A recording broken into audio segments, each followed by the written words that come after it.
bisa jadi KPK untuk kemudian menangkal adanya alasan-alasan politis membutuhkan adanya tanda kutip second opinion dari sidang pra-peradilan. Kalau misalnya ini konteksnya bicara sprindik baru, berarti kan logika hukumnya lah, logika proses ya. Berarti kan harus ada proses lidik yang kemudian dijalankan lagi, full bucket dijalankan lagi, minimal lah Mbak. Meskipun Pak Hasto pernah diperiksa sebagai saksi di sprindik yang lama. Itu kan menarik gitu loh, artinya seorang hakim tunggalnya sudah declare di awal dan dia keluar di publik itu. Sekjen PDI Perjuangan Hasto Kristianto Senin 13 Januari lalu memenuhi panggilan KPK sebagai tersangka. Hasto diperiksa kurang lebih 3,5 jam dan tidak ditahan.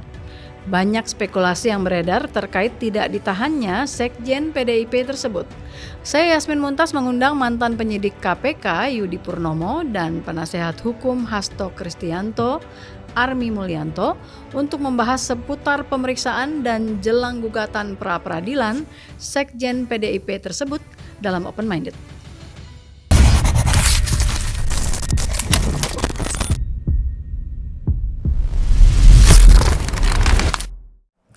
Ya, Mas Yudi Purnomo, terima kasih sudah hadir menjadi tamu saya di Open Minded. Dan kita tuh masih menunggu ya Sobat DN, satu tamu lagi, ya ini Army Mulyanto, kuasa hukum Sekjen PDIP Perjuangan Hasto Kristianto. Dan Mas Yudi, kita jadi ngobrol duluan ya berdua, nanti baru langsung gitu. Mas, Anda tuh ketika setelah Hasto keluar dan tidak ditahan, langsung kayaknya udah ada bikin statement ya di sejumlah media. Mungkin salah satu lah ya atau beberapa yang mengatakan bahwa dengan tidak ditahannya Hasto ini menunjukkan bahwa sebenarnya kasus ini bukan politis gitu. Kenapa Anda bisa bilang kayak gitu? Ya pada awalnya kan kita tahu bahwa KPK ketika ada tersangka sudah dilakukan pemeriksaan, tentu KPK akan merampungkan ya berkas perkaranya. Yang pertama. Kemudian yang kedua, pasti akan dikonfirmasi berdasarkan alat bukti yang sudah dikumpulkan oleh penyidik. Ya akan ditanyakan dalam BAP. Sehingga tentu karena penyidik mempunyai batas waktu ya dalam penahanan Mbak ya. Apalagi kita tahu penyuap itu kan maksimal 5 tahun ya. Artinya hanya sekitar 20 hari pertama, berpanjang hanya 40 hari, hanya 2 bulan ya. Artinya tentu penahanan merupakan keniscayaan. Namun kemudian ya ketika tidak ditahan, saya melihat memang kasusnya Pak Hasto ini kan kita harus lihat dari berbagai macam variabel dan spektrum ya. Apalagi kan tuduhan-tuduhan ya seperti adanya politisasi, pesanan, bahkan ya jujur saya lihat kan dari pihaknya Pak Hasto kan ya menebarkan ini ya isu-isu bahwa misalnya KPK sekarang adalah edisi Jokowi misalnya. Artinya tentu KPK nggak boleh bermain di ranah itu, akan sangat berbahaya bagi KPK karena kita bicarakan mengenai masalah keadilan, penegakan HAM dan sebagainya, sehingga kemudian ketika KPK akhirnya bisa berhasil memeriksa Pak Hasto ya. Sebelumnya kan Pak Hasto diperiksa di minggu sebelumnya ya. Dan ketika diperiksa minggu sebelumnya kan disebarkan juga ya bahwa sebenarnya akan ditahan sebelum ada ulang tahun PDI ya. Tapi kan begitu Pak Hasto kemudian meminta penangguhan untuk dijadwalkan ulang, permohonannya dikabulkan. Nggak ada tuh KPK tiba-tiba mengeluarkan springkap walaupun bisa menangkap. Ya, surat perintah penangkapan. Iya, kalau dikeluarkan springkap bisa juga kan, tapi kan enggak, memberikan waktu. Akhirnya kita lihat Pak Hasto bisa menghadiri ya acara ulang tahun PDI. Bahkan di hari Minggunya ada acara, kita tahu ada acara lari ya, ada Pak Hasto juga di situ. Bahkan sempat ada gimmick, ada kayak KPK tapi bukan KPK gitu ya. Tapi kan KPK nggak sakit hati, nggak baper gitu kan. Bahkan ketika Bu Mega pun menyebut-nyebut nama penyidik KPK, ya saya pikir ya nggak masalah gitu ya. Itu istilahnya bagi saya ya semacam sebuah setruman bagi KPK, tetapi KPK nggak boleh bermain di situ. Akhirnya kemudian ketika Pak Hasto diperiksa di hari Senin, tentu ini akan menjadi dilema bagi penegakan hukum. Bisa jadi harusnya ada penahanan, ya. Tetapi ternyata penyidik KPK memilih untuk tidak melakukan penahanan.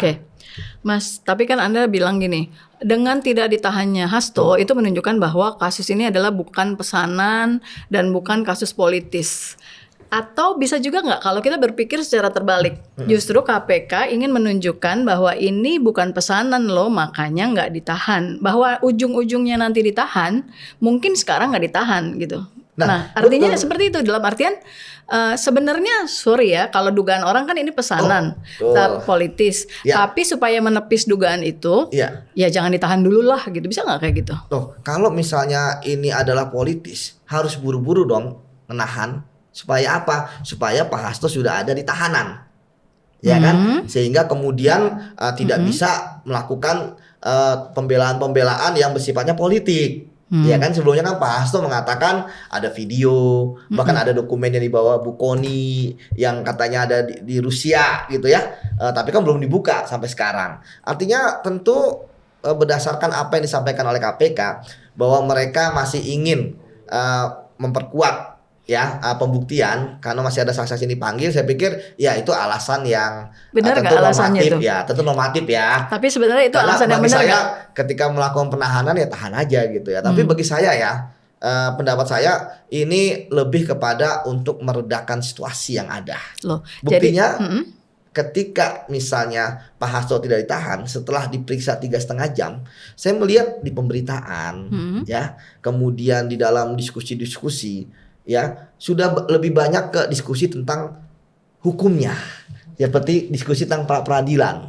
Ya, apa yang diinginkan di pra peradilan, ya kan? Dia tentu ingin ada status sebagai tersangka yang gugur kan itu Mbak. Nggak mungkin pra peradilan, ya kan? Tapi hanya hal-hal yang lain selain gugur ya. Nah, dari sini ya saya melihat bahwa KPK pun dalam statementnya pasca Pak Hasto tidak jadi ditahan, ya saya pikir ini tentu bisa dibaca bahwa KPK menunggu ya pra peradilan terhadap Pak Hasto, sehingga ya tentu apapun hasilnya akan dihormati ya. Tetapi KPK tentu berharap bahwa putusannya itu mengabulkan menolak ya. Ketika menolak, KPK mempunyai alasan yang lebih kuat ya untuk menahan, untuk melakukan pemanggilan kembali dan ditahan. Mengapa? Karena kalau penetapan tersangka kan tuduhan politisnya kan karena memang KPK menetapkan.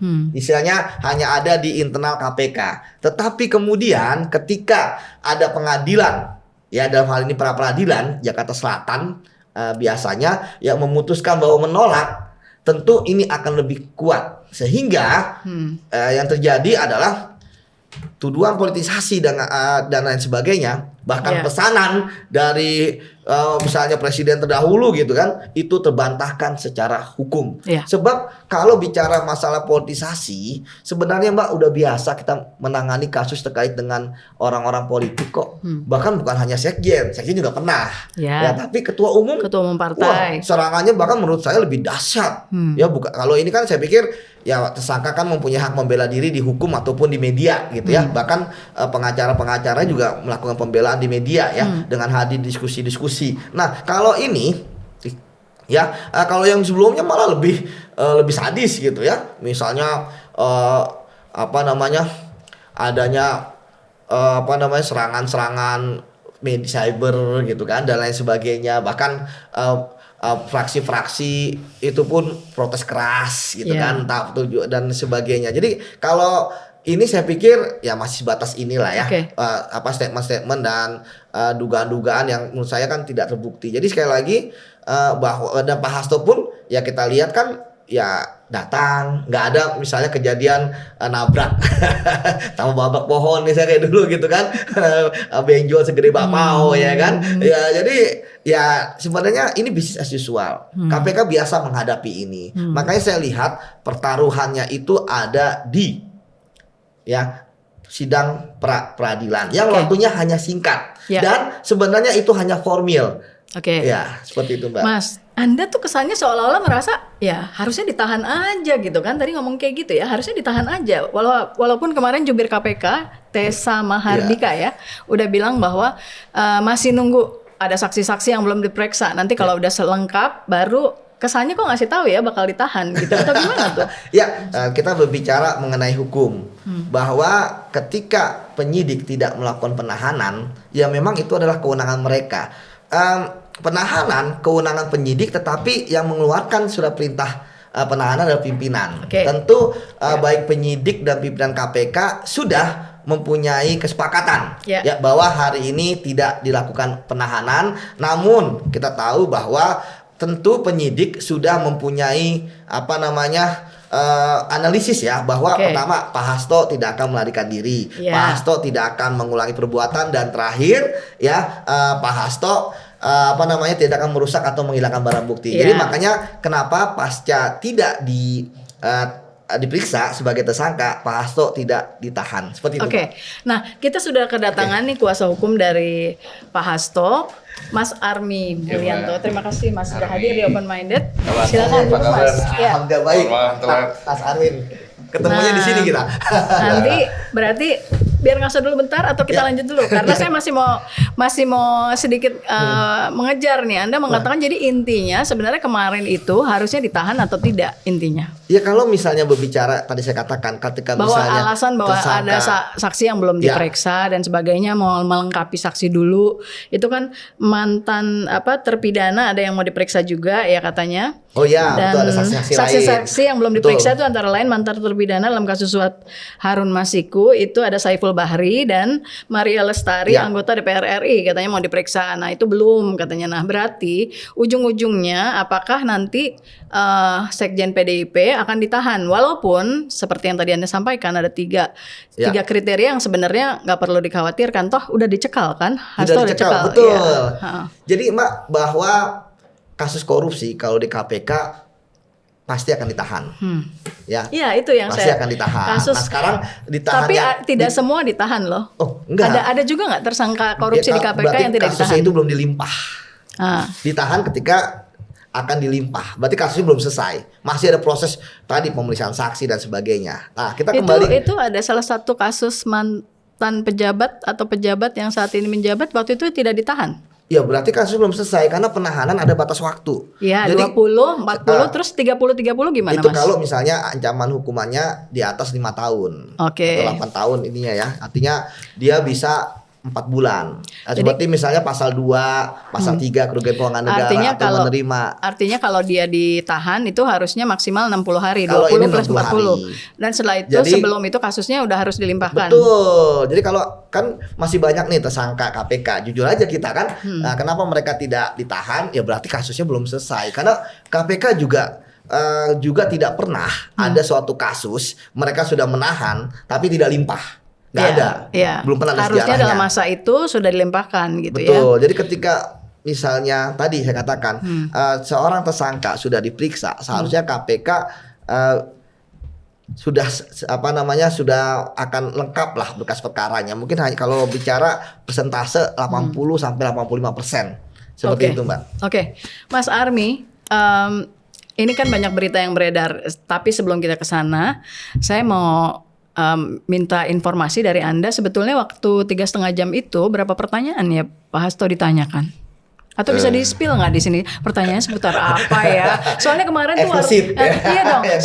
Soalnya Anda ayo dong cerita. Karena kemarin ketika wartawan nanya, oh itu udah perkara penyidikan, jadi tanya penyidik gitu kan, kata Pak Magdir, terus kata Roni Talapesi gitu. Betul. Nah Anda tapi nggak apa-apa sedikit-sedikit di-spill lah. Biar ada eksklusifnya di sini ya.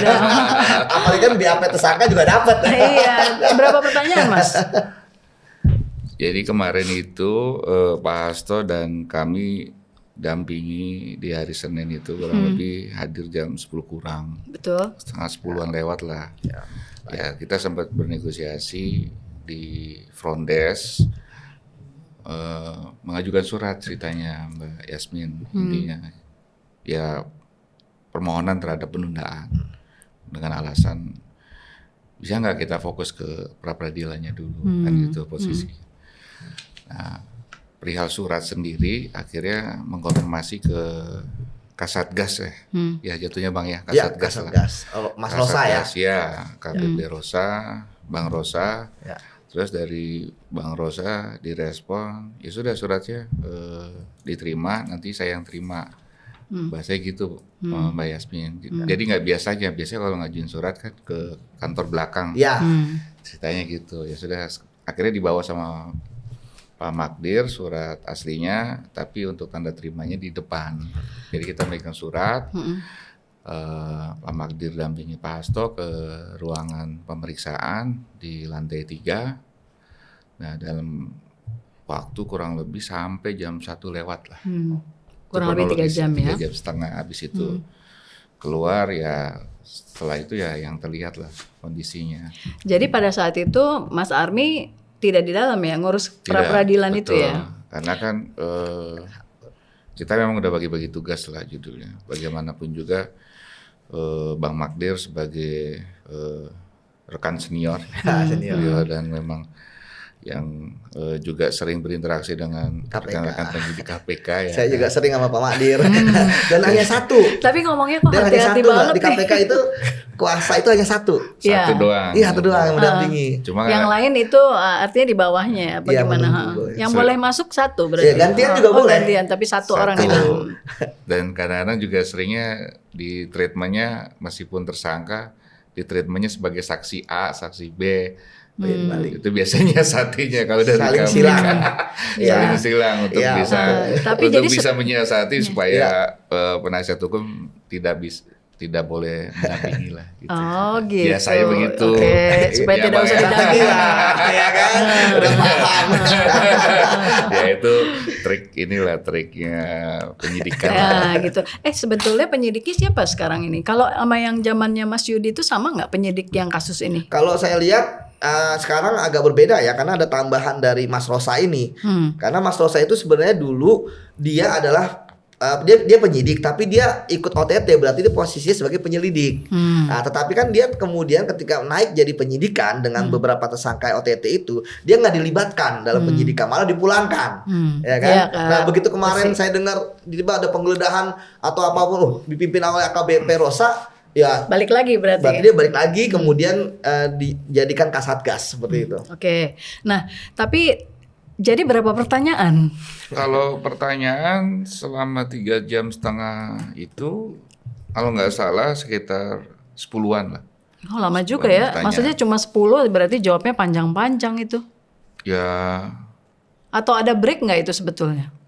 ada break, karena kan itu pas menjelang jam Sholat 12 ya. isoma lah. Iya. Jadi kondisi break mungkin disesuaikan. Memang biasanya juga ada snack juga yang dikasih sama. Jadi dalam 3,5 jam itu sebetulnya tidak full 3,5 jam karena ada break isoma ya di dalam Ya, situ kan sebetulnya. kalau di lantai 3 itu kan juga di situ udah ada musola, udah ada kamar mandi dan lain sebagainya. Kalaupun kadang-kadang AC-nya kan didinginin, jadi keluar dulu. Kan, gitu. Itu Biasanya gitu, Jangan Mbak. bocor-bocorin kayak gitu dong. Kalau suasana situasi kan nggak masalah kan, gitu ya kan, begitu ya Bang. Nah, makanya kalau kemarin itu, kalau kata Bang Magdir, agak hangat ya. Mungkin karena di luar hujan deras, Oh, iya, jadi betul. AC agak temperaturnya dinaikin. Pak Hasto di Gitu, dalam Mbak. situ pakai jaket terus juga kali ya, tetap Pakai jas karena kan, oh beliau iya kemarin juga pakai pakai jas ya jas, sorry iya, ya pakai pakai jas artinya karena suasana yang seperti itu tapi biasanya kan orang kalau anget tapi hatinya nervous gitu kan biasanya jadinya dingin juga gitu loh. Tapi suasana hening di lantai 3 itu, Dua. sorry, satu, karena ini ya tangga Dua. sih, agak rancu. Dua. Dua ya Bang, Dua. sorry. Ada dua. Jadi suasana hening di lantai 2 itu kalau saya karena pernah dampingin ya Bang, Iya, maksudnya benar. di perkara yang lain dan sebagainya, Ya. sejuk sih Mbak, nyaman sebenarnya, apalagi ruangannya kursinya yang model kursi direksi. Iya direksi betul. Tapi buat tersangka nggak ada yang nyaman sebenarnya, mau senyaman apapun kayaknya nggak ada yang nyaman gitu ya, psikologisnya. Psikologis lah, tapi pada intinya nggak seperti ruangan penyidik Di kepolisian misalnya atau di yang Polisian kalau lain di ya. Barreskrim sama juga Sama nyaman. juga ya, Tapi kalau oke. untuk kursi si tersangka atau siapapun saksi dan sebagainya emang kursi direksi ya Bang ya. Ya betul, sama kok. Kayaknya enggak kalau di Barreskrim enggak. Oh, Biasa enggak, kayak gini aja kan. Nah, Oke. cuma memang temperaturnya agak hangat kemarin. Jadi Pak Hasto berapa kali keluar ruangan? Kalau itu saya nggak terlalu tahu detailnya ya Mbak ya. Tapi pada intinya pemeriksaannya memang sangat serius ya. Artinya situasi serius dan memang akhirnya diputuskan untuk agendanya sementara lah kondisi. Makanya terus terang tadi kalau Bang Yudi bilang udah ada BAP-nya dan sebagainya, memang ya kan meskipun ditunda dan sebagainya kan tetap kita harus megang. Situasinya serius. Nah, apakah itu yang menjadi ketika masuk gitu? Kan orang banyak berita nih before and after gitu. Jadi pas masuk masih berapi-api gitu. Tapi begitu keluar walaupun nggak ditahan tiba-tiba jadi silent gitu. Nah, itu kenapa, Mas? Ya tadi kan karena kondisi psikologis ya. Artinya mau siapapun seandainya udah masuk ke ruangan penyidikan apalagi di KPK pasti agak berubah lah, maksudnya psikologis itu pasti mempengaruhi. Tapi bukan kemudian akhirnya merasa diintimidasi ya, gitu poinnya. Tapi nggak ada itu ya? Ya dari penyampaian Pak Hasto termasuk Bang Magdir nggak ada. Jadi ya profesional lah semuanya. Nggak ada yang kemudian intimidatif dan lain sebagainya. Soalnya tadi Mas Yudi sempat bilang juga itu mungkin coba diulang Mas tadi pernyataannya sebelum masuk ke sini kan bilang bahwa dengan perubahan Pak Hasto ini harusnya jangan saya yang ngulang ya gitu. Ini statementnya sebelum kita taping tadi kan, maksudnya sebelum masuk kan kelihatan lebih persisten atau tough gitu ya, gitu. Tapi begitu keluar mungkin jadi lebih diam apa down atau apa kita nggak tahu ya. Nah Anda melihat ada apa gitu? Apakah ada yang nggak usah banyak bicara nih kasarnya begitu atau lebih apa ke psikologisnya gitu? karena pagi memang sarapan Mas Pak Hasto ya kan jam 10 sampai jam 1 lewat di dalam beliau nggak mood untuk makan siang lah. Jadi lebih ke situasi itu aja. Artinya perubahan dalam kondisi pemeriksaan aja.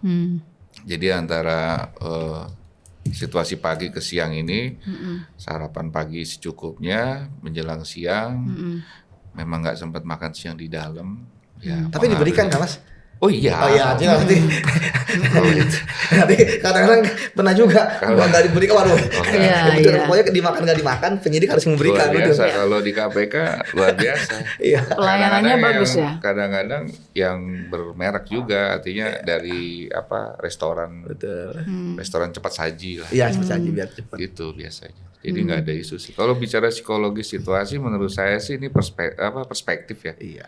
Silakanlah masyarakat menilai, ahli menilai, pengamat menilai, Bang Yudi menilai. Atau mesti nanti next kita undang juga pakar apa itu yang ekspresi wajah itu lah, ekspresi betul. gitu kan. Penting juga untuk itu tahu untuk gitu kan memastikan. sebetulnya. Apa banyak multi Maksud- ilmu. Maksudnya Betul. apakah sebetulnya ada tekanan atau tidak gitu kan seperti itu. Ya karena kita nggak ahli itu Iya. ngomongin. Kan tahu sendiri Mbak kalau Pak Hasto kan tipikalnya beliau kan selama ini kan juga fighter ya intinya, artinya lantang untuk bersuara. Lalu ada pertanyaan dari 10 pertanyaan itu, ada pertanyaan soal perintah untuk merendam HP nggak? Yang kemarin belakangan salah satu yang disebut-sebut gitu. Oh udah masuk ke materi, masuk Mbak. Ya jangan dibelain dulu. Enggak, maksudnya pertanyaannya masuk ke materi gitu kan. Iya. Apa ada? Sebenarnya bisa dibaca di BAP-nya. Punya. Kita ya udah pinjem dulu saya baca. Eksklusif langsung nih 1 juta view. Saya baca nih BAP Hasto gitu kan. Jadi mungkin tadi juga Bang Yudi juga udah menjelaskan ini kan ada dua sprindik, Ya. obstruction pasal 21 dan pasal 5. Iya. Jadi pemeriksaan itu sifatnya karena berhubung ini juga sprindik baru, Ya. ya otomatis SPDP-nya juga baru ya Bang. Nah ya sebenarnya situasi baru ini ya meskipun kami juga sempat mempertanyakan kondisinya, makanya akhirnya kita ngajuin pra-peradilan lah terkait penetapan tersangka ini. Ya saya kira kondisinya benar-benar pemeriksaan baru gitu loh dalam konteks 2 sprindik. Nah kalau didasari terhadap hasil pemeriksaan kemarin apakah sudah sangat detail, ya saya kira Bang Yudi juga udah bisa jawab lah kira-kira posisinya sprindik baru, SPDP baru, terus kemudian kurang lebih pertanyaan juga hanya sebatas nggak lebih dari belasan misalnya kan, kira-kira udah masuk ke ranah substansi yang benar-benar pokok banget apa enggak ya saya ya Bang Yudi udah bisa jawab lah poinnya, karena memang bagaimanapun kan bagi kami tim kuasa dan tim hukum dari DPP PD Perjuangan hanya memastikan dalam situasi ini kita menghormati proses yang berjalan. Poinnya bagaimana kemudian KPK juga dengan harapan besar kami sebagai lembaga institusi yang memang penegakan anti korupsi ya juga bisa profesional dan independen. Kemarin situasi kayak gitu aja sih. Kemarin berarti hari Senin itu yang memeriksa siapa penyidiknya? Saya lupa namanya kayaknya memang penyidik baru ya. Cuma selentingan saya dengar juga dari hasil setelah itu kita discuss, termasuk Pak Bang Rosai juga ada gitu di ruangan karena sebagai Kasatgas ya, artinya dia bisa supervisi kapanpun dan betul. Bagaimanapun itu teknis aja sih Mbak, nggak ada masalah. Ya, Bahkan artinya kalau perlu pimpinan KPK hadir juga nggak masalah kan, tapi kan nanti menyalahi aturan juga. Iya, malah soalnya intervensi iya, lagi, malah kayak nanti gitu. ada pertanyaan juga kenapa ketua KPK sampai ikutan seperti Iya. itu. Tapi memang nama penyidiknya pasti ada di BAP. Iya betul, makanya sayang sekali ya kita nggak bisa lihat, gitu bisa. Boleh di-share nggak ke saya? Biar saya Kemarin bisa juga lihat. kan Bang Made juga sampaikan bahwa akan ada istilahnya pemeriksaan lanjutan. lanjutan. kan? Iya, Ada, iya. Itu belum diinfokan ya kapannya? Belum. Jadi maksudnya gini, apakah kemudian pemeriksaan kemarin sudah cukup dan sebagainya? Terlepas memang itu kewenangan dari penyidik, tapi Bang Magdir kemarin kan pada saat selesai itu menyampaikan bahwa akan ada ya kan pemeriksaan lanjutan yang kemudian nanti dijadwalkan. Ya, Mas, ini kan sekarang banyak berkembang juga pendapat bahwa tidak ditahan itu bukan karena saksinya belum lengkap, gitu kan? Ada kan statementnya jubir KPK Tessa Mahardika itu mengatakan betul. tidak ditahan karena saksi masih ada yang belum diperiksa. Betul. Tapi ada juga pendapat yang menyatakan, termasuk dari salah satu kuasa hukumnya Patra M. Zen yang menyatakan bahwa ya ini mungkin juga karena lagi proses pra-peradilan, makanya tidak ditahan. Nah, Anda sendiri melihat ini sebetulnya alasan yang mana yang relevan dengan tidak ditahannya Hasto Kristianto, Pak Hasto? Sebenarnya alasan apapun tentu bisa kita benarkan ya. Tetapi kalau pendapat saya sendiri bahwa ketika kemarin tidak melakukan penahanan dan kemudian nanti KPK tentu akan melakukan pemeriksaan tambahan ya namanya ya, dengan akan dipanggil lagi. Kalau kemarin tidak ada, biasa ada kesepakatan ya, tapi kalau kayaknya kemarin nggak ada kesepakatan kapan ya, berarti dipanggil lagi ya, dipanggil lagi sebagai tersangka. Cuma saya melihat bahwa walaupun KPK mengatakan bahwa antara pra-peradilan dengan proses penyidikan kan berdiri sendiri ya. Namun yang melihat situasi yang ada sepertinya analisis saya KPK sepertinya akan menunggu pra-peradilan ini. Karena kan minggu depan ya Mas ya. Iya, hari Selasa minggu depan tuh mulai. Itu biasanya pun KPK biasa bisa mundur gitu kan. Biasanya nggak datang mereka gitu kan dengan alasan ya bisa tebak lah, misalnya belum siap. Artinya diundur walaupun KPK biasa mintanya 2 minggu, 3 minggu dan sebagainya, tapi hakim hanya memutuskan seminggu. Artinya bisa jadi nanti putusannya itu di awal Maret lah. Nah, ini kan masih panjang nih. Kalau saya prediksi saya KPK belum akan memanggil lagi Pak Hasto ya. Karena seperti tadi saya katakan di awal, bisa jadi KPK untuk kemudian menangkal adanya alasan-alasan politis membutuhkan adanya tanda kutip second opinion dari sidang pra-peradilan. Nah, kalau dengan anggapan tadi ya kan KPK tentu ingin menang gitu kan, ditolak ya. Kalau kubunya Pak Hasto kan tentu juga ingin menang gitu kan, diterima gitu. Nah, kalau KPK tentu dengan asumsi mereka akan menang sehingga permohonannya ditolak, artinya sudah ada putusan, sehingga kemudian ketika KPK mengambil langkah-langkah ya kan, tentu sudah bisa firm lah ya, seperti itu Mbak. Kalau sekarang memang ya mau tidak mau suka tidak suka tentu apalagi dengan kondisi KPK, mengapa sih akhirnya hampir ini ya ramai politisasi ya, karena kan memang KPK sekarang di titik rendah ya, kepercayaan publik dari masyarakat ya. Kenapa titik rendah? Ya karena kan warisan dari masanya Firly. Oke. Ya kan? Tapi kan ini baru dilantik. Ya kan dilantik kan, tapi tetap kepercayaan pada KPK kan masih belum bisa mereka menaikkan. Image-nya warisan dari masanya Firly. Sebenarnya bagi saya kan ini adalah strategi ya, dan tentu ya kita hormati juga apa yang diambil oleh KPK ya. Kemudian tidak melakukan penahanan, kemudian nanti mengatakan akan memanggil kembali, tapi tidak berdiri sendiri dari pra-peradilan. Nah, tapi bagi saya saya masih pesimis akan dipanggil dalam proses pra-peradilan, pasti nanti menunggu. Iya, tapi kan kalau misalnya udah dapat spill ya. Oke. Kang Yudi udah bisa ya. Kan jadi artinya 15 tahun di KPK kan udah paham ya. Jadi karena Bang, ya jujur, kalau misalnya saya jadi penyidiknya ya, saya kan biasanya ketika ada yang pra-peradilan dan istilahnya kita gitu ya, kita justru yang kebalik, bukan menunggu, tetapi langsung menahan, langsung gaspol, langsung melimpah, ya kan, langsung melimpah gitu kan, sehingga ketika nanti pas momen putusan ya, juga momen dengan biasa gitu Mbak. Nah ini kan menarik, tapi saya pikir ya itu penghormatan kepada Pak Hasto dari KPK juga ya bagus juga lah. Kalau di luar orang hukum bahasanya, ngajak berantem nih. Nantangin nih. Jadi di sini tetap di sini jalan gitu ya. Tapi kan kalau misalnya pra-peradilannya ditolak, itu kan juga langsung ditahan kan? Ya panggil dulu lah. Loh enggak, orang biasanya kalau pra-peradilannya ditolak, hasilnya ditolak, bukan dikabulkan gitu ya. Ya kan nggak main langsung. Tersangkanya ujung-ujungnya ditahan kan? Ya kan tadi saya katakan kalau prosesnya udah ada dari pengadilan, ya pengadilan kembali tahan akan ketika kasusnya sudah mau lengkap berkas perkara gitu. Artinya nggak langsung begitu diputuskan ditolak langsung ditahan gitu, nggak begitu ya? Memang kadang-kadang kalau atau tergantung siapa tersangkanya gitu lah, maksud saya begitu. Nah, gitulah Mbak. Poinnya memang orang umum publik mungkin memahami konteksnya kalau udah tersangka ini kan psikologisnya kan seolah-olah sudah bersalah ya Mbak.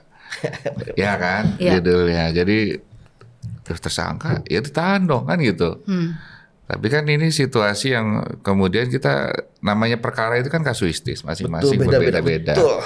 Nah, dalam situasi perkara Pak Hasto ini Mbak, ini tadi saya udah kasih guideline, ini sprindik baru, SPDP baru. Ya saya nggak mau mengomentari lebih dalam kenapa barunya. Tapi yang namanya saya sprindik. mau minta komentarnya dong kenapa barunya. Nah ini menarik Mbak, saya juga nggak paham kenapa kemudian pimpinan KPK yang baru ini kemudian bisa mengeluarkan hal yang baru dan sebagainya, ya mungkin nanti ditanya sama Bang Tesa lah. Kan itu poinnya. Tapi pada prinsipnya saya sebagai sarjana hukum ya kadang-kadang buka buku lagi, ini lagi, undang-undang lagi. Namanya sprindik baru, logikanya berarti kan ada proses lidik atau proses full bucket yang sudah berjalan.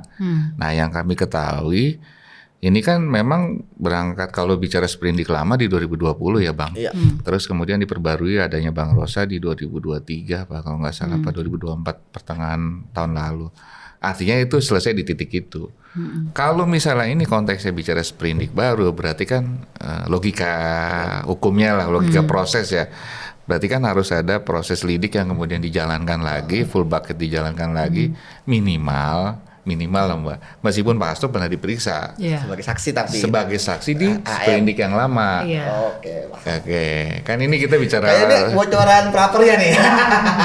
Ya sebenarnya kalau bicara bocoran enggak kan? Hari ini udah keluar di Udah keluar ya? udah keluar Oke, di belum SPP baca. kan, Iya, di iya. apa istilahnya di situsnya pengadilan kan. Tapi poinnya adalah tiba-tiba tadi kan keluar sprindik baru yang kemudian Pak Hasto ditetapkan tersangka. Ya kami nggak mengomentari situasi prosesnya lah gitu loh. Suasana kebatinan ya. Tapi kita mempertanyakan situasi perasaan istilahnya. Kalau bicara perasaan ya, tapi logikanya sebelumnya diperiksa saksi di sprindik lama, tapi kok keluar sprindik baru yang kemudian langsung tersangka. Nah ini mekanisme yang kemudian mungkin bicara situasi kenapa akhirnya kita mempertanyakan di pra-peradilan. Seperti itulah kondisinya. Iya. Dan ini menarik untuk juga menjadi pembelajaran masyarakat, publik bahwa apapun dinamikanya mau dibilang ini politisasi, kriminalisasi dan lain sebagainya. Tapi tetap prinsipnya baik Pak Hasto termasuk PD Perjuangan menghormati aturan main, menghormati proses hukum karena siapa lagi kalau bukan kita-kita ini kan gitu. Sehingga ranahnya ada di pra-peradilan. Nah mudah-mudahan nanti memang benar tadi kata Bang Yudi kan. Ini justru nanti drama epiknya menurut saya ada di pra-peradilan nih. Bagaimana kemudian meskipun persoalan formil ya Mbak. Koreksi terhadap pra-peradilan itu hal yang formil. Sah atau tidaknya penetapan tersangka. Nah, ini menarik nanti diskusinya. Kenapa menarik? Bukan dari situasi substansi case-nya. Tapi bagaimana kemudian kita coba challenge, bukan kita koreksi atau kita apa istilahnya meremehkan penetapan tersangka tidak, tapi kita challenge dalam hal profesionalisme dan independensinya KPK. Ini menarik gitu kan. Artinya argumentasi KPK ini tidak hanya sebatas orang mungkin berpikir pra-peradilan berarti mengoreksi tersangka, penetapan berarti ujung-ujungnya yang akan dibuka di 184 misalnya KUHP terkait dua alat bukti dan sebagainya. Enggak. Tapi bagaimana proses penetapan tersangka ini? Dan yang menariknya lagi ini menurut saya nanti panggungnya para ahli. Betul. Aduh ahli lah. Ahli nanti gitu loh. Ahli pidana tentu saja, entah ahli administrasi negara tentu saja karena bagaimanapun KPK juga bagian dari asas-asas umum pemerintahan yang baik, artinya koridor-koridor itu juga harus dipatuhi. Nah ini challenge-nya di situ Mbak. Justru menariknya di drama itu nantinya. Ya. Dan kalau misalkan pra-peradilannya disetujui atau dikabulkan, itu berarti kan KPK juga bisa menerbitkan sprindik baru kan? Artinya seperti itu dimungkinkan kan? Ya bisa apa saja. Iya. Apa saja Bang. Teori kemungkinan itu sangat lebar lah. Nggak, karena kan gini loh, ini kan saya ngomong sebagai orang yang di luar. Kan? Tapi Mbak kan juga ahli hukum juga. Ya di sini saya harus jadi orang awam. Oh gitu, siap. Nggak, dalam artian begini. Kalau misalnya dikabulkan KPK, dikabulkan gugatannya oleh hakim, gitu kan KPK bisa menerbitkan sprindik baru. Nanti sprindik baru gitu kan? Seperti itu kan? Teknis itu loh menurut saya Mbak. Maksud saya teknis itu poinnya adalah sekali lagi keyakinan dan apa istilahnya kepastian atau kepercayaan dirinya KPK. Saya kira itu tidak perlu dikoreksi terlalu dalam poinnya. Karena apapun situasinya sepanjang memang dasarnya kuat. Kan tadi koreksi di 184-nya mungkin saja tidak akan disentuh. Tapi bicara proses penetapan tersangka ini kan ada mekanisme. Kok gitu. Saya membacanya pra-peradilannya sebetulnya pengen agak hati-hati juga terhadap KPK, betul nggak? Kalau saya melihatnya seperti itu, maksudnya kalau hati-hati kita nggak ngajuin gugatan. Iya, artinya poinnya maksudnya hati-hati itu maksudnya ngeri-ngeri sedap gitu. Maksudnya kayak nggak mau head to head banget gitu. Tadi kan tidak akan mengkoreksi soal pasal 184 dan bukan, poinnya bukan itu Mbak. dasar dari penetapan tersangka lazimnya berdasarkan aturan main ya Bang ya, itu pasti didasari dengan 2 alat bukti yang cukup. Betul, alat bukti Jelas permulaan yang gitu. cukup. Tapi terhadap penetapan tersangka yang di-challenge, saya nggak bilang koreksi ya, yang di-challenge. Nah itu aja bahasanya di challenge, nggak mau bahasa koreksi. Ya kalau koreksi kita kan bukan lembaga yang lebih superior di atasnya KPK kan. Oke. Poinnya sederhana. Ini siapa enggak penetapannya?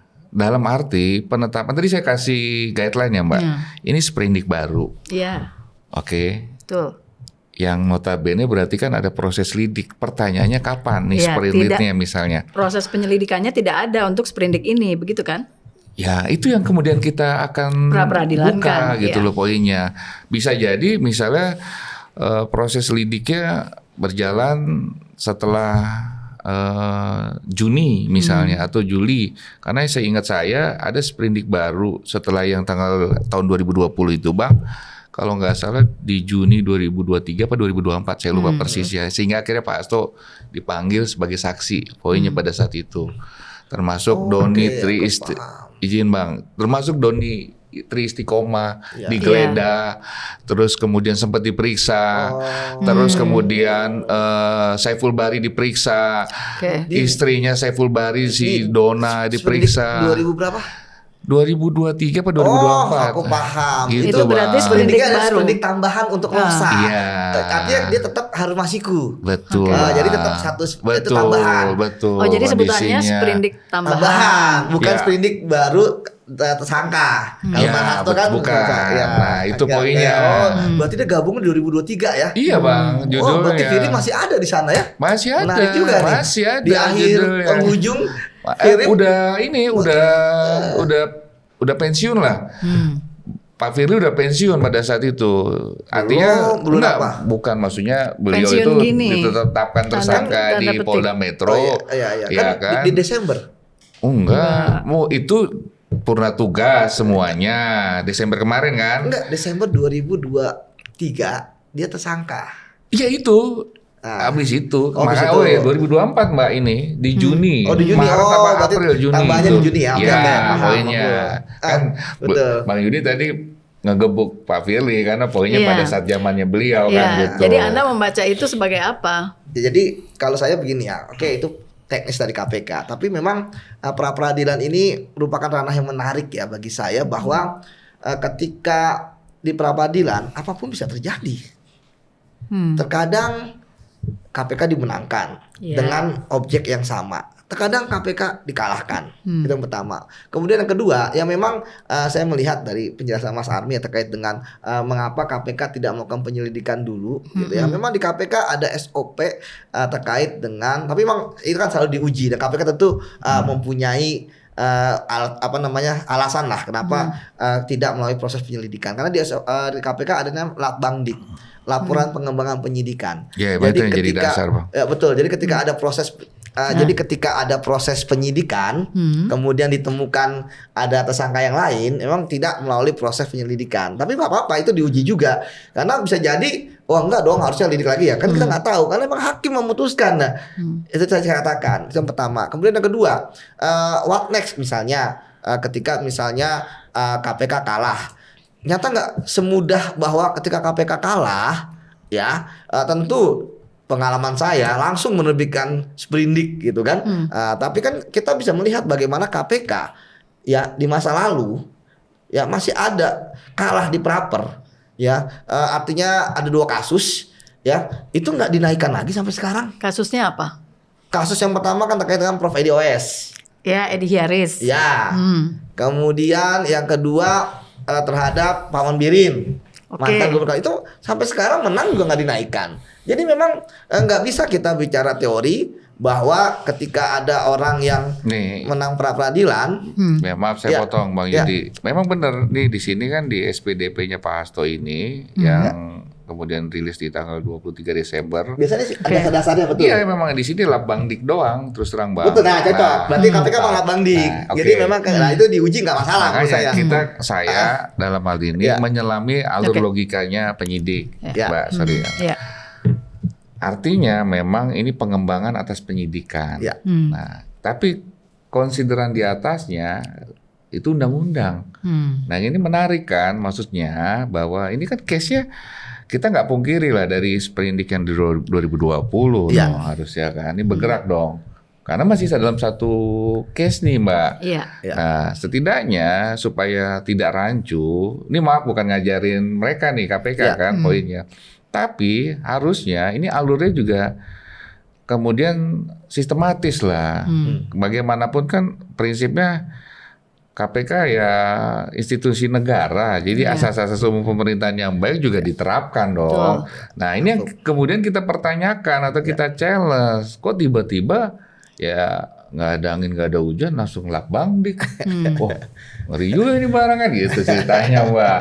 Nah makanya kemudian kita kemarin agak kencang dalam berstatement poin-poin tersebut yang kemudian besok tanggal 21 Januari kita tumpahkan semua di situ poinnya. Ya kan. Ya itu di challenge. Nah, tinggal penyidik dalam hari ini maksudnya KPK, Biro Hukumnya, Biro Hukum biasanya memang ya siap-siap untuk maksudnya mengcounter argumentasinya. Ya menjawab ya permohonan. Betul, menjawab dan sebagainya. Jadi itu yang jadi makanya kalau kenapa kemudian kami menyampaikan di publik dalam kaitan hal itu supaya publik juga paham bahwa ini Pak Hasto ini diperiksa langsung tersangka loh. Betul.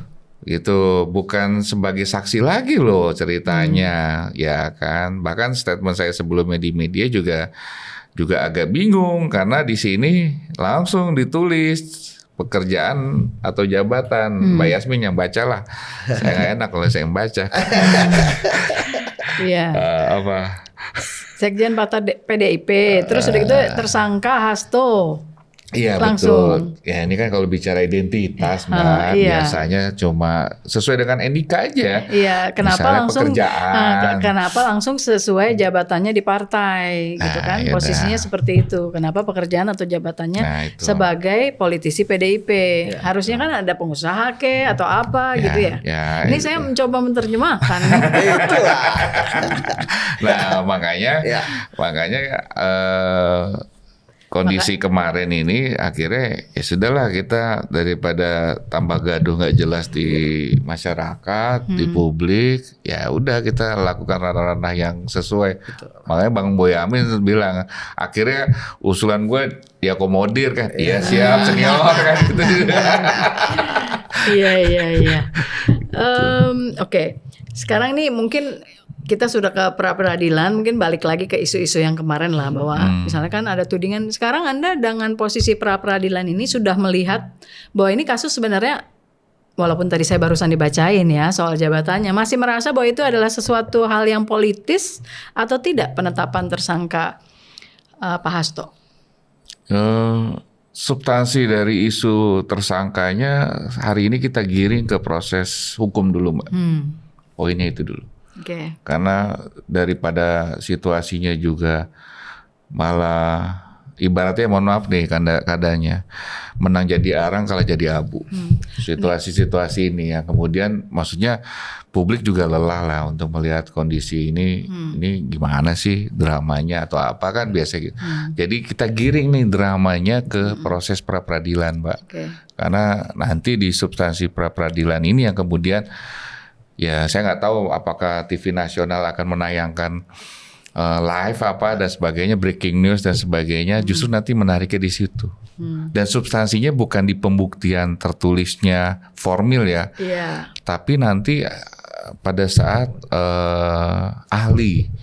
Karena perihal formil ini peranan ahli penting untuk bisa memberikan apa istilahnya guideline lah, istilahnya insight-nya hakim tunggal untuk bisa melihat dalam koridor situasi penetapan tersangka gitu. Jadi digiring ke situ Mbak. Bahwa kemudian ini isunya nanti akan berkembang, pengamat akan ngomong tetap di narasi politisasi, kriminalisasi, tapi substansinya diperapit ini gitu. Jadi sementara dari pihak PDIP dan tim kuasa hukum Pak Hasto tidak akan membahas hal-hal semacam itu dulu lah, termasuk soal ada bukti segala macam korupsi yang sempat disebutkan oleh Pak Hasto kemarin. Jadi mungkin itu dikesampingkan dulu, fokus ke pra-peradilan dulu. Mbak, pra-peradilan. Jadi nanti makanya saya bilang tadi, konten dari situasi pra-peradilan tergantung sudut pandang para pihak nih. Iya. Melihat dalam kacamata situasinya, termasuk kami sebagai tim hukum, termasuk juga mungkin dari KPK, termasuk beberapa pengamat mungkin akan mengomentari, dan Bang Yudi pasti akan intens untuk live ya kan, untuk live report dan sebagainya sebagai narsu. Nah, justru di situ. Mudah-mudahan nanti bisa di sini juga, Mas. Live di sini live gitu ya. Nah, jadi tapi ya mudah-mudahan tadi Bang Yudi juga udah nyinggung, biasanya memang KPK nggak langsung hadir kan. Nah, ini mudah-mudahan sih karena ini publik sangat menunggu. Ya mudah-mudahan sih berbeda ya Bang. Dia udah siap nih, udah siap lahir batin untuk hadir hari Selasa. Jadi kan ini cepat Mbak, 7 hari ya. 7 hari kalender ya kan. 7 hari kerja ya Bang ya, maaf ya. Jadi posisi Selasa, Rabu ya putusannya. Terus Rebo ya betul. Maksud saya ini yang menarik nanti di hari Kamis lah, Kamis Jumat ya Bang. Iya. Yang memang nanti ahli di situ. Tapi biasanya, mohon maaf ya, biasanya Senin loh mulainya. Menarik juga nih dimulai Selasa. Iya Selasa. Iya kan? Sadar. Bener kan? Biasanya kan Senin. Dan tambah menarik lagi sekalian aja Bang. Sekalian aja kan. Posisinya nyampein humas, dan humas hakim tunggal. Iya. Pak Juyanto kan. Iya. Langsung marah. Biasanya hakim tunggalnya dikip nih, meskipun disebut oleh humas, siapalah, misalnya rekannya si beliau nih, humas, tapi dia bilang saya sendiri, dia jadi, nah itu kan menarik gitu loh, artinya seorang hakim tunggalnya sudah declare di awal dan dia keluar di publik, itu. Nah, Anda melihat itu apa analisanya, kenapa hakim yang akan menyidangkan sudah declare bahwa saya yang akan menyidangkan nanti? Ya, apa namanya, kalau dibilang kebetulan ya kebetulan gitu kan. Nanti kita bilang cocok lagi kan. Kok begini kenapa hari Rabu gitu kan? Kenapa hari Selasa ya? Nanti putusannya Rabu gitu kan, biasanya Senin. Akhirnya kan pakai pakem kebiasaan ya.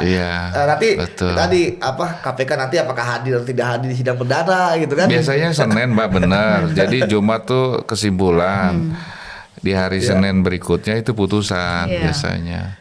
Nah, jadi, ini memang benar juga Bang, saya nggak merhatiin itu. Cuma saya merhatiin itu kan ada hubungannya dengan hari Rabu dan hari seseorang nggak sih sebetulnya gitu. Tuh kan nggak cocok lagi kan, pasti mau ke Rabu Pon. Jadi gini Mbak, kalau saya pikir soalnya ada tadi ngomong edisi Jokowi KPK edisi Jokowi. Anda sudah ngomong duluan sebelum Mas Armin datang tadi. Jadi terus disposisi perkara ini itu kita register hari Jumat ya, tanggal 10. Setahu saya itu Pak Juyanto humas menyampaikan di hari yang sama loh. Itu benar ya, luar biasa kan. Tapi berkali tadi kan ya, oleh Mas Armin ya, bahwa saya sepakat sekarang kita mendudukan dulu di proses hukumnya.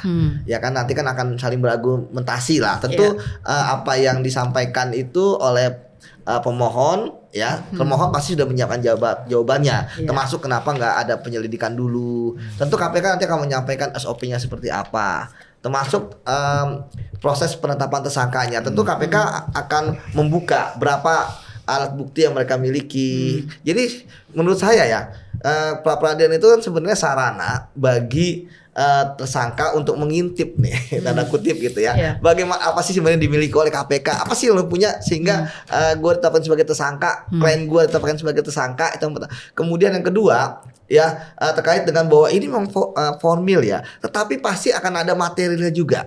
Di beberapa pra-peradilan misalnya terkait dengan suap, kita bahkan kita nggak hanya menunjukkan, kita punya 40 barang bukti, kita punya 30 alat bukti, keterangan saksi, ada 15 saksi dan sebagainya. Enggak, kita bahkan menyebutkan misalnya bahwa ada misalnya menerima uang 5 miliar, 2 miliar. Kita kan materi sebenarnya. Tapi kita, karena kan ini kan adalah meyakinkan hakim. Betul. Tadi saya katakan, ini unik pra-peradilan di KPK. Terkadang KPK menang, ya kan, dengan gugatan yang sama, permohonan yang sama gitu ya.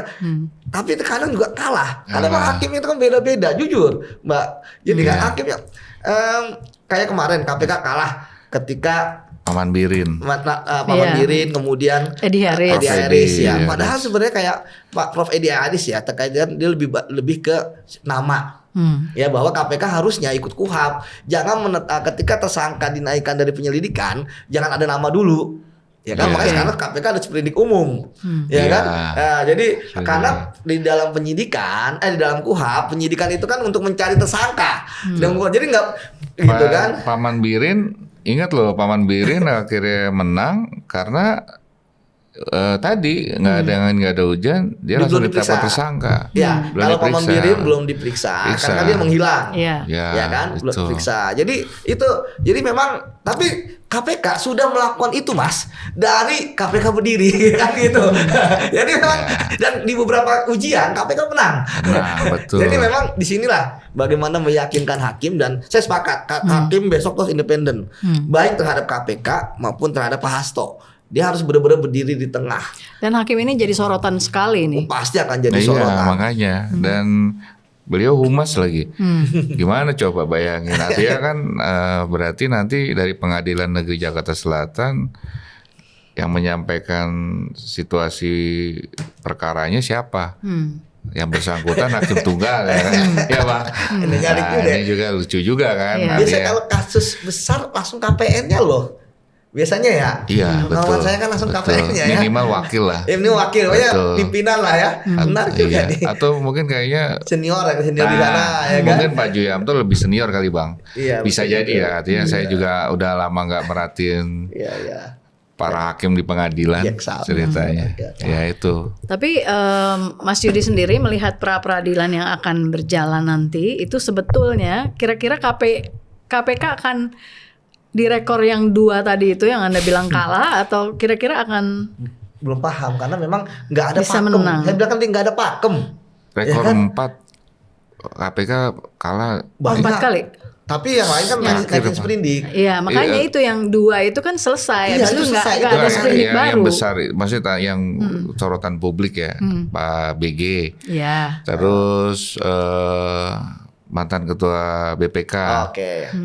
Pak Pung siapa? Itu Purnomo, Adi Purnomo, Pak Pung. Tapi kan yang 2 ini yang dan tadi disebut, yang 2 disebut ya. Ini ya 2 ini menarik nih. Memang kenapa KPK kemarin kan saya baca sudah ditanyakan ya, katanya belum ada alat bukti untuk menentukan tersangka. Tapi oke lah, itu alasan KPK. Namun tadi saya katakan kembali lagi bahwa ini kan semua kan masih 50-50 ya. Bahwa ya bisa KPK dimenangkan, bisa kemudian pemohon yang dimenangkan. Kita masih belum tahu. Namun apapun hasilnya, saya pikir semua harus menghormati. Ya. Pastilah Bang. Ya kan? Pastilah. Terus gimana nggak ngormatin kan? Pak Hasto sendiri udah dicekal. Mau ngapain kan? Artinya tetap kalau bicara prinsip aturan, menghormati dalam situasi beliau hari ini. Ya kita menyesuaikan saja apa kata KPK lah. Iya betul. Karena Abang juga udah bukan di KPK lah. Betul. Ya tapi saya melihat Mas Yudi ini unik ya. Beberapa penyidik yang bahasanya apa ya? Tadi kemarin di salah satu podcast mengatakan disingkirkan. Jadi bukan dipecat gitu kan, disingkirkan oleh TWK gitu ya. Ada sebagian yang konsisten mengkritisi KPK, tapi ada juga yang ini benar kok, ini baru salah gitu. Jadi artinya Mas Yudi itu termasuk yang nggak melulu menyalahkan KPK gitu. Tapi Anda sempat juga bilang bahwa sebenarnya penetapan status Hasto ini di luar kita bicara sprindik yang baru, sebetulnya tepat nggak untuk jadi tersangka? Ya kalau saya melihat bahwa ada prosesnya. Dan penyidik KPK tidak mungkin ya dia akan merekayasa keterangan saksi, dia tidak akan merekayasa barang bukti atau mengada-ngadakan yang tidak ada, karena proses penetapan tersangka pasti sudah diuji. Ujian pertama itu adalah di Satgas Penyidik. Ya, mereka akan membuat PowerPoint dalam bentuk PowerPoint, kemudian nanti akan disambungkan dengan keterangan saksi, dan jadi ketika diklik nanti keterangan saksi, diklik BAP-nya sekian, diklik nanti barang buktinya ini, diklik nanti kalau misalnya rekaman penyadapan akan bunyi. Jadi ketika presentasi enak. Nah, kemudian akan diuji di deputi penindakan dulu gelar perkaranya. Di situ wah sama, ini apa? Kenapa kamu menetapkan ini? Kenapa ini? Mana barang buktinya? Iya kan? Kemudian kalau udah firm baru dibawa ke pimpinan. Sama, nanti akan diuji lagi oleh 5 pimpinan. Dan yang mengikuti gelar perkara itu adalah penyelidik, penyidik, penuntut, termasuk atasan masing-masing, direktur-direktur itu. Direktur penyelidikan, penyidik, penuntut, termasuk juga deputi penindakan dan 5 orang pimpinan. Jadi kan semuanya punya hak suara di sana, Mbak. Walaupun yang memutuskan adalah pimpinan. 5 pimpinan ini kan mereka juga macam-macam backgroundnya. Yang menarik adalah 5 pimpinan ini, Mas, ini saya kan juga mempermasalahkan kemarin kenapa nggak ada unsur masyarakat, karena di dalam undang-undang ya itu harus ada unsur masyarakat. Ada 2 bacanya, unsur masyarakat dan unsur pemerintah. Tadi saya katakan bahwa saya tentu akan mengkritik KPK ketika ada yang salah. Artinya gitu kan? dari apa istilahnya di luar institusi ya, maksudnya sebagai betul ada dulu kan ada misalnya aparat. akademisi, Betul. ya pengacara, Betul. ya kan ini kan sekarang backgroundnya 1 polisi, 2 jaksa, kita ngomong background ya, baik pensiun maupun kemudian ada dari BPK, ya auditor, sama dari hakim. Ini kan unsurnya penindakan semua. ya karena kan maunya Pak Jokowi.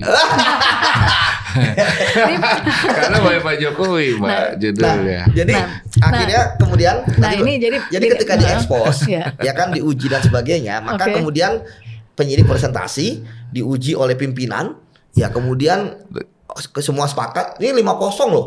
Ya kan artinya Harus semua sepakat kolegial. di hari yang pertama. Enggak, sebenarnya nggak ada juga yang nggak sebenarnya nggak masalah, Mas. Yang penting 3 lah ya kan, makanya ganjil kenapa.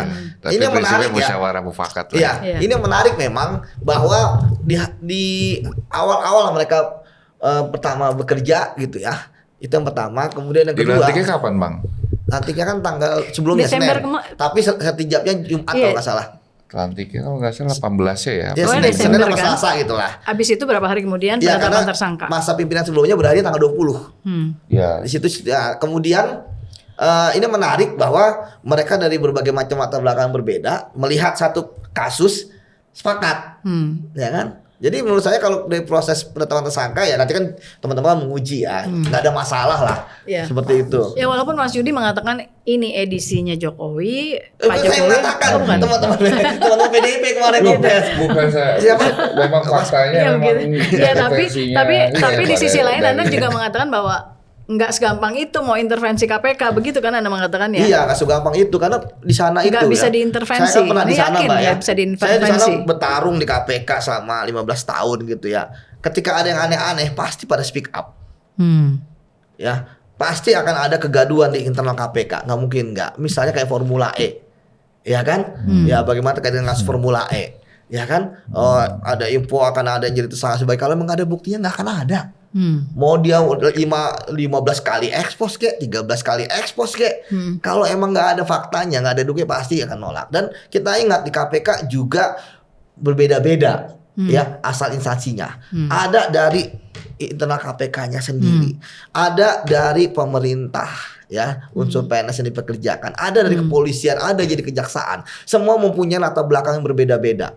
Semua nggak akan bisa ditutup mulutnya untuk melakukan rekayasa, nggak bisa. Oke. Seperti itu. Ya. Jadi kalau bagi saya kan clear lah terkait dengan penetapan tersangka. Tapi tadi karena ada proses pengujian, itu merupakan hak dari tersangka seperti itu. Nah nanti kita uji. Saya pikir kalaupun ternyata KPK kalah ya sudah gitu Ya. kan pemberantasan korupsi kan penegakan hukum, bukan baper bawa perasaan. Iya. Ya Oke. kan, kalau baper nanti aroma balas dendam lah, ya kan, aroma tersakiti kan nanti ada, nggak boleh, harus bebas nilai, ya kan, seperti itu. Kalau memang kemudian kalah, ya bagaimana prosesnya? Ya, tadi saya katakan ini menarik nih KPK. Apakah KPK akan cepat lagi menetapkan tersangka atau kemudian malah nggak jadi? Karena memang di KPK itu sekarang tuh menarik. Jadi ada dualisme gitu kan. Harusnya kan nggak boleh di KPK ada seperti itu. Saya kritik. Makanya tadi ada sprindik yang ada sprindik umum, ada sprindik yang tersangka, ngapain? KPK firm aja. Ketika kalah di satu praper, ya sudah, tetap dengan konsisten gitu kan. Kalau sekarang kan ini kan jadi banyak tembakan kepada KPK gitu kan. Betul. Tapi ya saya pikir orang-orang di KPK ya sudah biasa lah istilahnya ya kalau mau cari argumentasi hukum bisa dicari gitu kan. Gitu kan Mas. Jadi ya tinggal dilihat aja lah. Tapi keputusan tetap ada di hakim. Ya. Mas Army, sekaligus kita tutup obrolan kita hari ini. Kita masih sejam lagi. Iya, mau 1 jam lagi boleh sih. Tapi saya dari tadi udah diperingati 5 menit lagi. Ini kayaknya udah 3 kali apa 4 kali 5 menit. Mas, sepakat nggak dengan pernyataan Mas Judi yang mengatakan bahwa walaupun Anda masih akan fokus terkait pra-peradilan, tapi sebenarnya Anda sepakat nggak bahwa KPK itu sebenarnya nggak bisa kok diintervensi? Walaupun tadi edisi Jokowi atau maunya Pak Jokowi atau apa tadi yang Anda sampaikan? Dalam situasi perkaranya Pak Hasto ini ya kan, artinya memang kami ini di awal ya terus terang termasuk Pak Hasto ya, jangankan kami ya, Pak Hasto saya yakin juga beliau kaget ya, terkaget-kaget dengan penetapan tersangka ini kan. Dalam konteks itu ya kan, memang situasi kebatinan itu memang campur aduk Mbak. Cuma seiring waktu dalam proses ini sampai kurang lebih sekarang udah menjelang sebulan dari penetapan tersangkanya Pak Hasto, ya kami akhirnya juga berpikir bagaimana kemudian penetapan tersangka ini kita harus rumuskan dengan sangat baik, ya kan? Apakah kemudian langkahnya kita bicara dalam proses yang serius untuk fokus di litigasi proses ini, atau juga kita memainkan ritme di proses non litigasi. Artinya ini memang karena kami sebagai partai politik dan Pak Hasto sebagai sekretaris jenderal partai kami, ya ini pasti akan berinteraksi di proses-proses itu.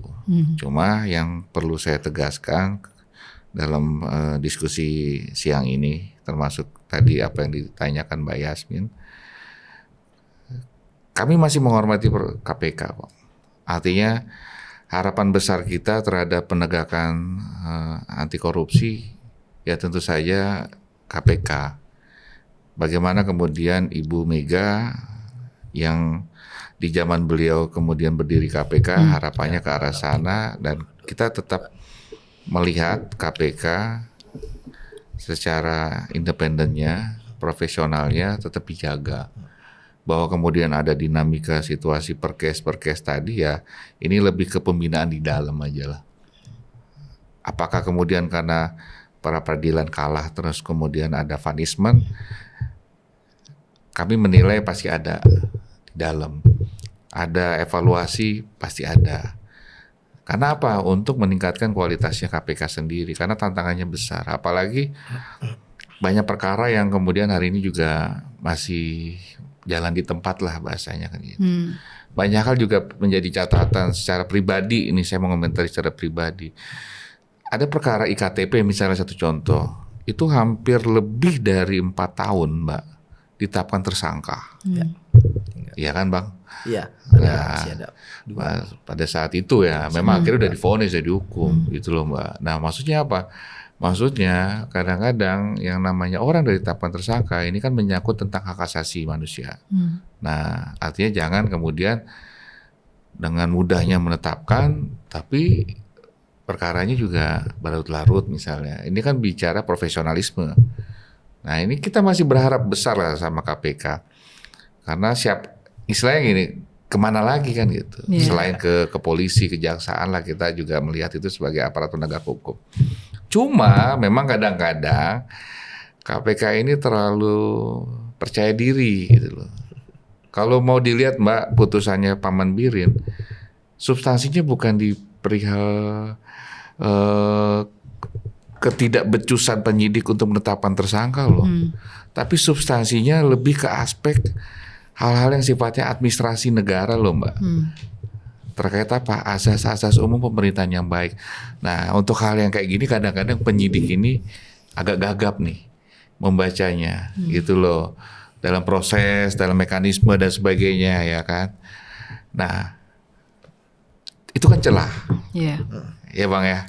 Itu celah loh. Betul. Itu artinya kami ya lazimnya orang yang ditersangkakan akan dikasih challenge. Betul. Nah sudut pandang dalam konteks asas-asas pemerintahan yang baik sebenarnya relevansinya apa tentang penyidikan? Nah, cuma kita tarik dalam perkara Pak Mambiri itu dilebarin lagi ke atas keadaannya, spektrumnya gitu loh Mbak. Nah, hal yang kayak gitu. Dan apa yang kami lakukan hari ini kurang lebih dalam situasi yang sama. Proses pra-peradilan kita tunggu dan ini menjadi drama epik yang menarik dan mudah-mudahan Hakim Tunggal Pak Ju-Yamto juga bisa independen sesuai dengan fungsinya beliau dan putusan ini bisa menjadikan semua pihak juga happy. Everybody happy. Everybody happy. Ya kan, kalau misalnya kalah ya masih tersangka Pak Hasto kan gitu. Kalau misalnya Pak Hasto putusan pra-peradilannya dikabulkan, ya KPK tinggal evaluasi. Apakah kemudian evaluasinya ngejar dulu deh Harun Masikunya, biar enak nih barengan gitu kan? Bisa katakanlah kan nggak tahu juga kan? Apakah kemudian disegerakan untuk dikeluarkan sprindik baru, misalnya kan gitu? Artinya lebih ke hal yang produktif aja kita melihatnya, lebih ke hal yang konstruktif aja. Kalau kami nggak ada isu, kalaupun masih tersangka, ya memang tersangka. Itu aja sih Mbak. Dan pada prinsipnya PDI Perjuangan akan ada di koridor aturan main yang memang berlaku di negara ini. Oke. Mas Yudi masih ada lagi yang mau ditambahin? Kalau saya singkat aja ya, bahwa pimpinan KPK yang baru ini kan sudah menetapkan standar tinggi ya ketika mereka menetapkan tersangka Pak Hasto ya. Ini Sekjen PDIP partai terbesar ya di Indonesia. Yang artinya ya jangan sampai hanya di Pak Hasto aja. Kasus-kasus korupsi lain ternyata melandai. Ya hanya bupati, hanya wali kota, sehingga kemudian tuduhan-tuduhan bahwa hanya tajam ke oposisi nanti akan terbukti gitu. Jadi ketika misalnya partai pemerintah pun ya entah itu di sekjen atau ketua umum ya itu terlibat ya ditangani dong gitu. Jangan sampai ini yang pertama dan terakhir gitu kan ketika kasus ini kan 5 tahun loh, lama. Ya kan Pak Firly aja saya waktu 4 tahun aja lamanya bukan main gitu kan. Ini apalagi ini masih panjang nih. Ya kan ini sebelum sebulan dari tanggal 24 ya 20 kemarin lah ya. Dari 24 Desember 23 kan tetapan 20 Desember Eksposnya 24. Saya sertijabnya 20 Desember. Ini kan masih belum sebulan mereka sertijab gitu ya. Ini kan tanggal berapa? 17 ya? 18 ya? Hari ini 15 ya, tanggal 15. Artinya ini kan udah bikin gebrakan nih. Ya, jangan sampai tadi saya katakan bahwa gebrakan ini hanya kemudian hanya saat ini aja gitu kan. Nanti ke depannya yang jangan-jangan nanti KPK yang penting depannya yang penting ada ditangkep ya kan, yang penting ada yang ditahan, yang penting ada yang disita gitu. Tapi nggak substansi dalam upaya memberantas korupsi yang big fish. Itu yang menurut saya harus menjadi catatan bagi KPK, bahwa ketika misalnya itu terjadi bahwa kedepannya ternyata KPK hanya koruptor teri gitu kan, ya berarti ya tuduhan-tuduhan itu akan terkonfirmasi. Tapi saya yakin lah bahwa ketika sudah di awal berani menetapkan standar tinggi untuk kasus korupsi, maka kedepannya tentu akan banyak kasus korupsi supaya jangan tertinggal dari aparat penegak hukum yang lain. Oke. Ya, terima kasih Mas Army dan Mas Yudi sudah menjadi ya sama-sama. Mas Army, makasih Bang Yudi. Gitu. Tapi kemarin diperiksa nggak sebagai saksi Abang? Enggak kan, saya nggak terlibat. Oh, nggak ada di Satgas ya? Nggak ada. Ya, sudah menjadi tamu saya di Open Minded. Mudah-mudahan nanti bisa diundang lagi kalau ada perkembangan kasus ini dan yang lainnya lah ya untuk Mas Yudi menganalisa. Kalau bisa report dari ya nanti kita ngobrol sama Pak Produser dan teman-teman diskursus, kita mungkin live ya nanti ya, mudah-mudahan. Sejago-jagonya host ada yang lebih tinggi lagi kan? Iya harus ada. Oh iya, oke. Kita sampaikan nih, mudah-mudahan nanti kita bisa live dengan tamu-tamu yang mudah-mudahan bisa menganalisa hal ini secara netral lah ya gitu. Mas Yudi nanti diundang lagi mudah-mudahan mau, Mas Army juga. Terima kasih Sobat DN, jangan lupa saksikan Open Minded dan juga program lainnya di Diskursus.net. Saya Yasmin Muntas pamit dulu, terima kasih. Assalamualaikum warahmatullahi wabarakatuh. Waalaikumsalam. Sampai jumpa.